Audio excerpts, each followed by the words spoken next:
E agora a gente vai, como todas as sextas-feiras, agora uma sim e uma não, com o nosso Tributos no Agro com o advogado Eduardo Berbegier.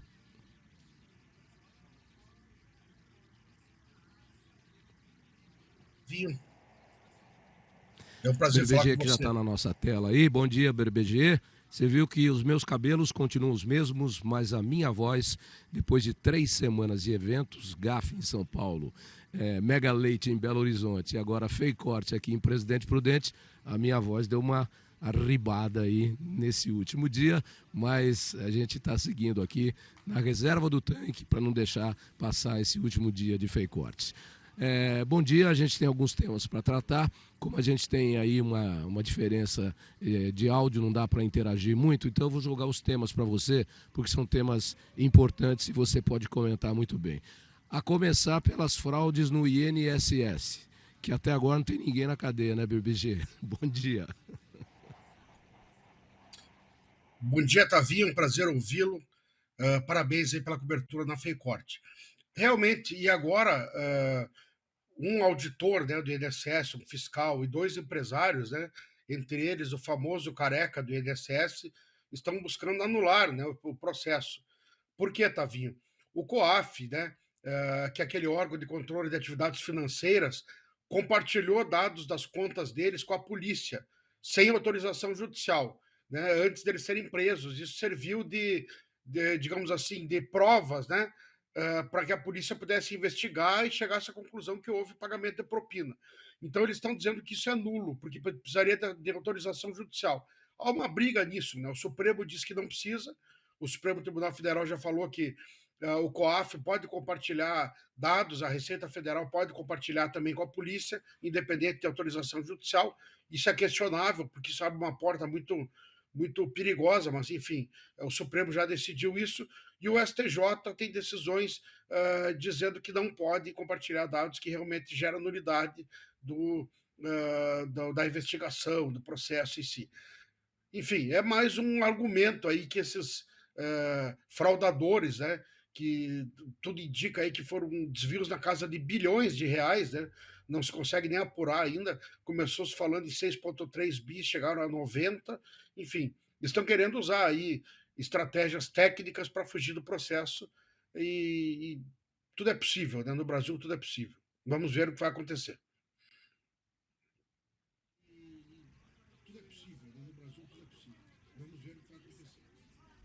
Bom, vamos para um outro assunto aqui também polêmico, mais uma bomba que estoura aí. O reembolso médico para deputados e senadores, 100 milhões de reais a mais. Mas sobra dinheiro, né, BBG, nesse país, para algumas categorias. Está aí mais um escândalo. É mais um absurdo, não é, Tavinho? Não há dinheiro que chegue, né? Por isso que o Haddad sempre está falando em aumentar tributos. Veja bem, esses reembolsos, para o nosso telespectador entender, são reembolsos de despesas médicas, que quem tem plano, às vezes, sabe disso. Tem certos lugares o plano não é aceito e você tem um limite ali para ter reembolso de despesas médicas. Só que na Câmara e no Senado, nos últimos anos, isso foi 100 milhões de reais. E detalhe, o plano dos deputados e senadores é um dos melhores. O plano deles é aceito no Hospital Albert Einstein, que é considerado o melhor do Brasil, no Sírio-Libanês, que são os melhores, né? Na Rede D'Or, enfim, dos melhores hospitais do Brasil, o plano é aceito. Então, não se entende esse reembolso de 100 milhões de reais. E diz que falta transparência, faltam dados claros. Teve deputado que recebeu 2 milhões de reais, senadora, se não me engano, recebeu 2 milhões de reais em reembolso. Quer dizer, é muita coisa. E eles têm à disposição os melhores hospitais, quer dizer, não tem cabimento. Além de faltar transparência, isso dá a entender que pode haver malversação do dinheiro público. Por que fazer uma opção para ir em outro hospital onde haja reembolso, sendo que eles têm os planos credenciados dos melhores hospitais do Brasil? Quer dizer, é só para gerar despesa, mais despesa para os cofres públicos, e não é pouca coisa, né? Sempre que nós falamos em Câmara Federal, em Senado, em Executivo, são milhões e milhões, né? Aí só na questão dos planos de saúde, 100 milhões de reais. Quer dizer, aí não há dinheiro que chegue mesmo, aí não adianta aumentar imposto toda hora, porque cada semana é um escândalo novo, né? É um ralo de dinheiro. Cada semana é um escândalo novo, né? É um ralo de dinheiro. Pois é o dinheiro que falta, mas sobra para alguns.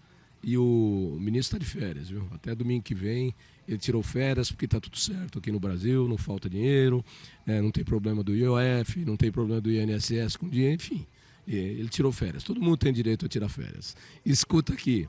E esse negócio de semana de insurreição por emendas no Congresso e a conta de luz dos brasileiros vai lá para as alturas, né? Vai para o céu.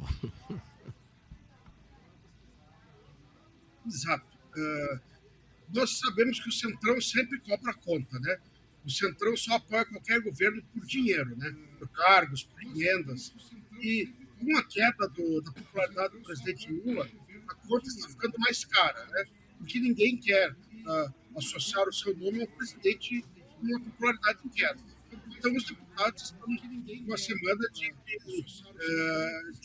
revolta, né? Derrubaram vetos do presidente, enfim, estão exigindo a liberação de emendas, né? O que eles querem? Dinheiro para apoiar o presidente, como sempre, né? Esse jogo chamado de jogo democrático, mas que, na verdade, para mim, não passa de uma cooptação, né? É compra de deputados, porque o deputado pede emendas para fazer o seu trabalho, né? Que é aprovar, votar a legislação que permita que o Brasil ande de forma adequada. Quer dizer, ele já está lá para isso, né? Ele já recebe seu salário para isso. Ele não tem que ficar exigindo emendas do governo para votar favoravelmente aos interesses, né, do governo federal, quando esses interesses são bons, né, para a população, para o eleitor em geral. Mas é isso que acontece. Aí teve esse problema do veto da questão da conta de energia elétrica, que vai gerar um aumento ainda maior. Já estamos com contas de energias altíssimas, né? Eu estava numa discussão em um evento essa semana. Eu não sei de onde o governo tira esses números de inflação de 3%, porque nós vemos aí um aumento de energia elétrica absurdo, um aumento de gasolina, aumento dos alimentos, muito superiores à inflação, né, reconhecida pelo IBGE. E essas medidas aí só pioram e é o Centrão cobrando a fatura, né? Como sempre faz desde que existe, né? Desde ali da época do governo Sarney, é o Centrão exigindo do governo dinheiro, como sempre fez. Isso é um absurdo, é vergonhoso. É o Centrão exigindo do governo dinheiro. Sindicato Rural. Prefeitura Municipal de Presidente Prudente. Bom, e para fechar tudo, tem o Copom aí com a taxa Selic de 15%, os juros mais altos do mundo. Tá tudo bem, né, BBG? Tá tudo certo. É uma fórmula fadada ao fracasso, né, Tavinho? Impostos em alta, juros na estratosfera, né? Imagina 15% de taxa Selic, é um absurdo. E outra, e nós já falamos aqui, o governo está rolando suas dívidas, suas letras do Tesouro ao juro de 15% ao ano. Isso é uma vergonha, né? Porque o que o governo faz? Ele resolve um problema momentâneo, joga lá para frente para os próximos governos, né? Que governo que vai conseguir pagar os compromissos das dívidas federais com juros de 15% ao ano? Isso é uma vergonha, né? País nenhum no mundo tem juros desse patamar, e é o que nós estamos vendo, né? Dólar em alta, Selic na estratosfera, o governo brigando toda semana por aumento de tributos. É uma forma fadada ao fracasso, o que nós já vimos aí acontecer em outros governos. Vimos o governo Dilma, vimos o segundo governo Lula. E o que acontece? Infelizmente, depois são décadas para consertar isso, né? O governo metendo os pés pelas mãos. Agora vamos entrar em ano de eleição, daqui a um semestre, né? O governo com a popularidade baixa vai abrir a torneira, vai gastar ainda mais do que já está gastando. E depois fica a conta para todos nós, né, Tavinho? Temos que conviver com aumento de impostos, enfim, tudo isso pela má administração, né? Infelizmente, esse governo realmente está dando uma péssima demonstração de como não gerir as finanças públicas, né? Infelizmente. De como não gerir as finanças públicas, né? Infelizmente. Pois é, isso é o que a gente vê, né? Porque o que já se diz é que depois de eleição presidencial, você tem que abrir a caixa preta. E diz que a hora que abrir a caixa preta, aí vai ver por que o avião caiu. Esse é o problema. BBG, muito obrigado aí pela sua participação, um bom final de semana e até a próxima aqui, sempre com seus comentários muito bem colocados e muito oportunos. Forte abraço, amigo. Eu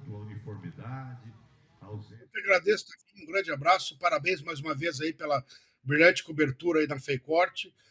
Um ótimo final de semana aí a você e a todos os nossos telespectadores. Abraço.